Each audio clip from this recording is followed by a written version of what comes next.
Oi pessoal, aqui é Marcelo Serrano e esse é mais um episódio do podcast Itaú Views. Antes de começar, eu sempre deixo um convite para você que nos acompanha aqui no podcast conhecer as nossas outras plataformas. A gente tem criado conteúdos diários no Instagram, todos os relatórios aqui do Research e da área macro ficam disponíveis no canal do Itaú Views no Telegram e você pode assistir esse episódio em vídeo, tanto no Spotify quanto no YouTube, então fique ligado aí nessas plataformas. Bom, a gente teve uma semana marcada por decisões importantes de política monetária e a ideia desse episódio é repercutir juros, né, em especial o que a gente pode projetar aqui para o Brasil e para os Estados Unidos, e a gente vai falar também um pouco sobre como os agentes de mercado devem se posicionar diante desses recentes anúncios e sinalizações. E para colaborar com a discussão desses temas, a gente conta com as participações do Fernando Gonçalves, que é superintendente de pesquisa econômica do Itaú Unibanco, e do Eduardo Con, que é trader na tesouraria aqui do Itaú. Fernando, tudo bem? Tudo bem, prazer estar aqui, Marcelo. Oi, tudo bem, e aí? Beleza, Volta aqui de novo, hein? Depois de uma super quarta. Excelente, sempre bacana ter os amigos da tesouraria aqui com a gente para trazer um pouco esse pulso de mercado, além do complemento a nossa área macro. Para a gente começar, Fernando, a gente está acostumado com o termo super quarta, como o Con colocou, mas antes de falar de FONC, Copom, acho que vale a gente falar um pouco sobre política monetária no Japão. Como você acha que uma alta de juros por lá pode impactar a economia, em especial países emergentes, que tem toda essa dinâmica de carry trade, como o Brasil? Perfeito, Marcelo. Interessante a pergunta, não é um tema muito comum aqui falar de Japão.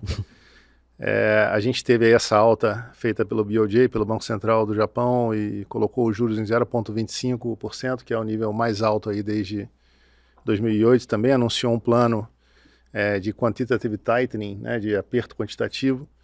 Isso fortaleceu a moeda, algo que não ocorria aí desde março, né? E eu acho que coloca uma questão sobre carry trades, né? O ien sempre uma moeda de funding para esse tipo de operação, essa operação de carrego que você se financia numa moeda de juros mais baixo e aplica numa de juros mais alto, né? Obviamente, se você começa a subir juros no Japão e tem juros mais altos, você perde a atratividade desse tipo de trade, vai perdendo ao longo do tempo a atratividade. Portanto, para moedas de economia emergente, esse é um tema importante. É uma fonte a menos de demanda possível aí para moedas de economias emergentes, para o real também, né? A dúvida que fica aqui é um pouco a continuidade desse movimento, né? A gente vê um Banco Central do Japão que, enfim, tem um certo otimismo de que essa espiral salários, preços vai permitir altas de juros, né? Então a gente tem que ver um pouco a extensão desse movimento. Eu acho que se houver realmente uma extensão maior nesse movimento do Banco Central do Japão, aí eu acho que se torna um tema potencialmente mais relevante aqui, né? Eu acho que no fundo a discussão é um pouco essa. E aqui para o nosso campo tem tantas outras coisas que estão influenciando, né, que eu acho que tem que ter um destaque maior aí nesse juro japonês para ser um tema assim que nos impacte assim numa ordem de magnitude similar aos outros temas que têm impactado o câmbio aqui no Brasil, tá? Perfeito. Só para a gente fechar esse tema Japão antes de aprofundar nos outros, você tem visto já os agentes desmontando operações de carry trade? Como o mercado tem refletido um pouco essas perspectivas? Sim, assim, foi um movimento extremamente telegrafado, né? Então todo mundo já começou a cozinhar essa ideia que eventualmente o Japão ia subir, e aí os traders que tentam se antecipar aos fatos foram desmontando as posições. Então foi um movimento que você conseguiu ver em moedas de high carry como a gente, como o México, você foi vendo dias de underperformance dessa moeda toda vez que o ien se valorizava, e você entendia que esse movimento estava acontecendo. Quando o fato aconteceu, a reação foi bem menor, porque os traders conseguiram se antecipar ao fato e o movimento já tinha acontecido.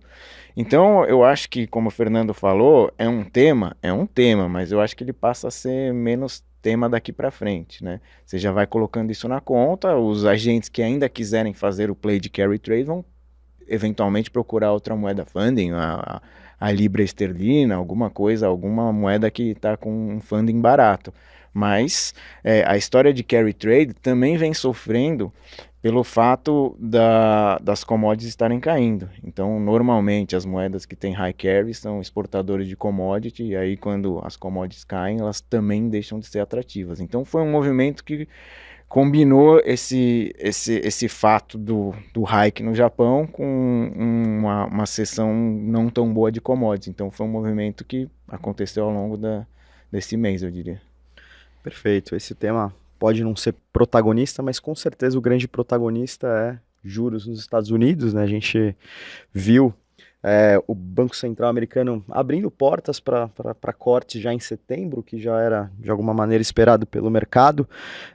Como você avalia essa comunicação, a reunião, e como você acha que os traders, o mercado deve reagir aí nos próximos meses? De fato, essa última reunião ele abriu a porta, ele não deixou ela escancarada, mas ela está aberta.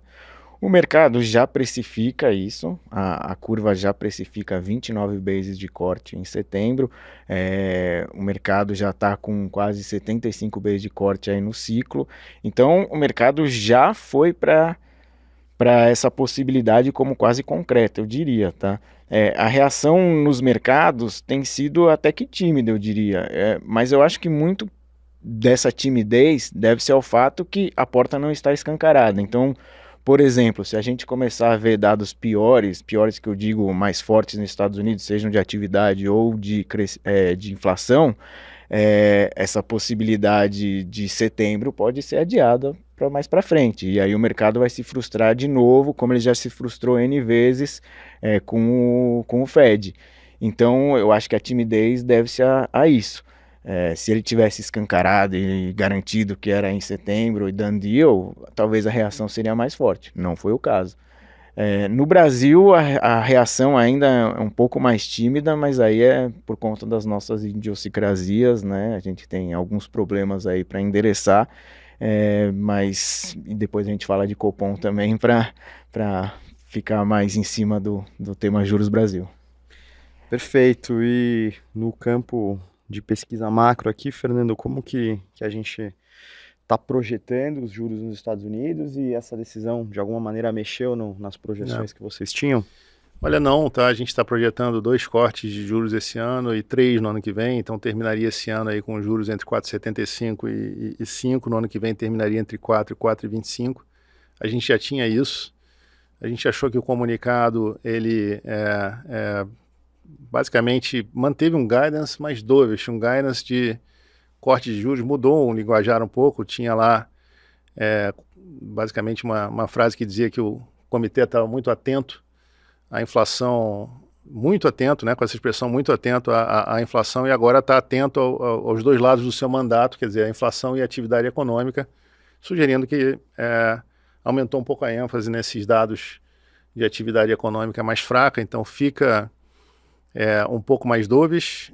Acho que, como o Com falou aqui, a principal função desse comunicado foi abrir a porta para um corte de juros em setembro, né? Você teve ali depois no press conference do Powell, né, ele destacando algo que o Com também aqui falou, que acaba sendo o cenário base do Comitê de Política Monetária por lá, que se os dados vierem como eles esperam, setembro estaria na mesa, foi a maneira que ele colocou, né, que eu acho que é bem claro a intenção de cortar juros caso os dados venham como eles esperam, né? Então, por outro lado, eu acho que vale mencionar aqui também, o Powell foi questionado sobre múltiplos cortes, sobre cortes maiores, cortes de 50 bases em vez de 0,25, ele não sancionou nada disso, né? Ele, pelo contrário.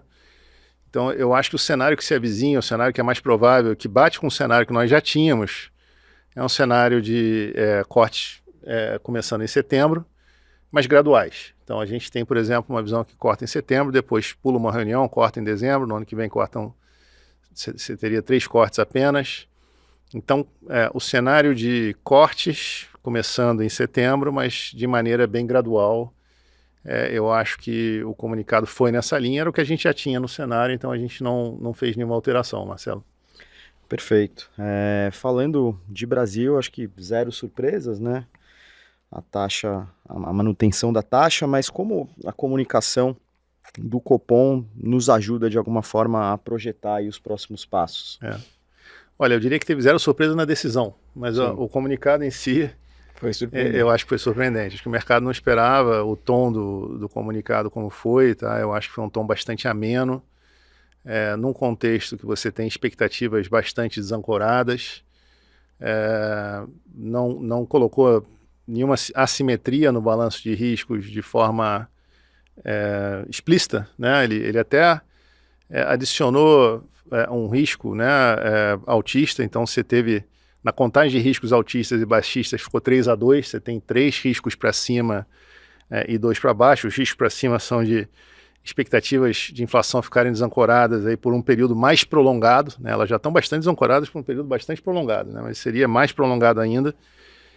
Isso é uma novidade, não tinha ali. Ele tirou o risco de inflação global persistente, que tinha como um risco altista ali também.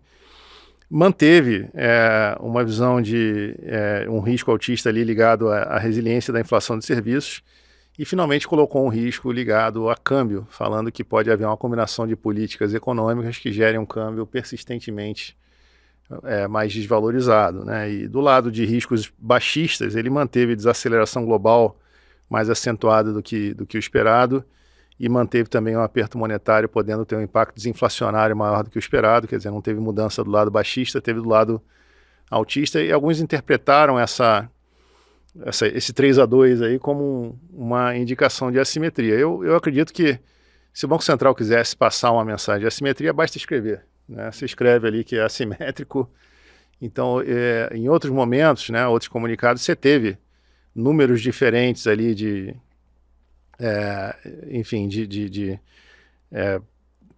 essa contagem, né, de riscos para cima, riscos para baixo, já houve números diferentes, mas não representavam riscos assimétricos, né? E quando você junta isso com outras comunicações que foram feitas ali, por exemplo, ele escolheu palavras, expressões, né, como mais cautela, diligência, ainda maior vigilância. São todos termos que sugerem que não tem nenhuma iminência de ação, né? Que você não está na iminência de tomar nenhuma ação. Você, na realidade, está ficando mais atento ao que está acontecendo, mas você ainda está numa fase de observância, você não está numa fase de ação. Tá? Eu acho que essa parte em particular é talvez o que tenha surpreendido mais, né, nesse comunicado. E aí o que fica para os próximos passos, né? Acho que vai depender muito da reação de mercado a esse comunicado. Acho que a reação, o Com pode falar melhor aqui, mas de um steepening na curva, uma curva mais inclinada. O câmbio acho que fica um pouco mais difícil de enxergar qual é o efeito desse comunicado, porque teve o FOMC no mesmo dia, né, que puxa para o outro lado. A gente está aguardando ansiosamente a ata que vai ser divulgada aí amanhã, e eu acho que ali vai ter muita informação relevante. Agora, o nosso cenário por hora é um cenário de juros inalterado, em 10,5% no final desse ano e no final do ano que vem. Só que entendendo o seguinte, acho que os graus de liberdade do Banco Central estão diminuindo, está aumentando a dúvida se esses juros é suficiente para fazer o trabalho de trazer a inflação para a meta. Tá? Então, o cenário, de certa maneira, está com viés aqui, embora a gente, por hora, tenha mantido esse 10,5%, esperando novas comunicações. Em particular, acho que a ata vai ser bastante relevante. Perfeito. E como foi a reação do mercado, então, com a gente vê a curva de juros talvez não tão sincronizada com o que a gente vê nas decisões? Como é que o mercado está se posicionando e interpretando tudo isso? Eu concordo com tudo que o Fernando falou em relação ao comunicado. Eu acho que o mercado tinha uma visão bastante parecida à nossa. Os ativos locais, e principalmente o BRL, né, o câmbio, eles sofreram bastante nesse último mês, eu diria, e isso ele vai impactar fortemente as expectativas de inflação. Então o mercado faz conta, olha e fala, peraí, já está desancorado, com esse câmbio vai desancorar mais, então requer uma ação, requer aumento de juros, né? Essa é a percepção do mercado. E se olhando a curva, ela já precificava uma boa alta de juros aí na parte curta da curva. E aí quando você pega e lê o comunicado e vê que não teve nenhuma forma explícita de que eles estão a ponto de agir, o mercado vai reagir como se fosse uma ata mais dove, né? E essa foi a reação. É difícil analisar a reação no sentido de que a gente teve vários outros fatores, como o Fernando mencionou. Você teve o FOMC que abriu uma porta, então foi muito bom para emergentes, e você tem toda a questão técnica, né? Se esse que eu mencionei era o view de consenso, todo mundo estava posicionado para isso. Então, dado que não veio, existe um desmonte de posições que faz com que o efeito vai ser vai se perder aí o efeito que você esperaria, certo? Então, a reação foi a reação típica de um comunicado mais dove, a curva estipou, a parte curta ela fechou mais do que eu imaginava que fecharia. Eu acho que isso muito por conta do técnico e também do FOMC. O FOMC teve um papel importante na performance da moeda, a moeda não sofreu o quanto eu imaginaria que ela sofreria com esse comunicado, e aí a parte curta ficou sem essa fonte de pressão que é o real, né? Então a curva curta fechou aí seus 15, 20 bases, a curva estipou, e o movimento mais claro que teve é as inflações explícitas subindo, né? Então mostra que o Banco Central está vigilante, mas não a ponto de agir para combater esse aumento das expectativas de inflação. Perfeito. Você falou um pouco sobre os riscos, a assimetria, Fernando, mas se a gente pudesse aprofundar um pouco nisso e avaliar essa balança de riscos, o que pesa mais, o que se destaca mais, o que pode, de alguma maneira, impactar mais as nossas projeções até? Perfeito. Marcelo, eu vou começar aqui respondendo por onde eu terminei na última pergunta que você fez, tá? Eu acho que os graus de liberdade da política monetária estão diminuindo.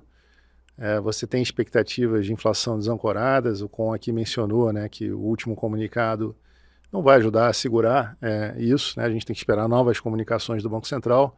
Você tem um cenário cambial que claramente piorou, com risco país em alta, e que a gente não vê um gatilho muito claro para trazer esse risco para baixo. Tem uma discussão aí fiscal, né, de que nós fizemos um congelamento aí, anunciamos de cerca de 15 bi. A gente acha que precisaria de mais uns 21, 22 bi para você conseguir entregar a meta fiscal dentro da banda de tolerância, digamos assim, da meta fiscal desse ano. Não é claro que o governo vai conseguir fazer isso, né? Você tem também, enfim, do outro lado, né, tem um lado mais positivo aqui para o câmbio em particular, que é a questão do FOMC, que eu acho que se de fato sancionar um corte de juros em setembro pode ajudar. Mas, de modo geral, eu acho um cenário bastante difícil para a inflação e, portanto, para os juros, né? Lembrando que a inflação ainda tem um outro componente que já está há muito tempo aí nas discussões, que é uma inflação de serviços muito resiliente, com risco aqui de alta, com o mercado de trabalho extremamente apertado, dado que saiu também na semana passada, com uma queda importante aí da taxa de desemprego, né? E eu acho que um ponto importante aqui é que se a gente não resolve muito esse lado fiscal, né, o prêmio de risco sobre os ativos brasileiros dificilmente vai cair. A gente vai continuar tendo um prêmio de risco alto que vai impactar a curva de juros, vai impactar a câmbio, vai atrapalhar a bolsa.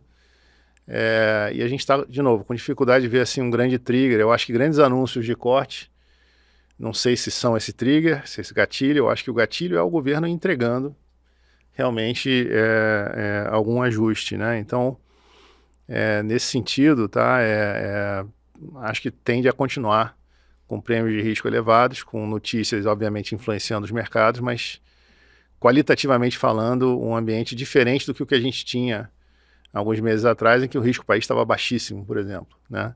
Difícil voltar para lá.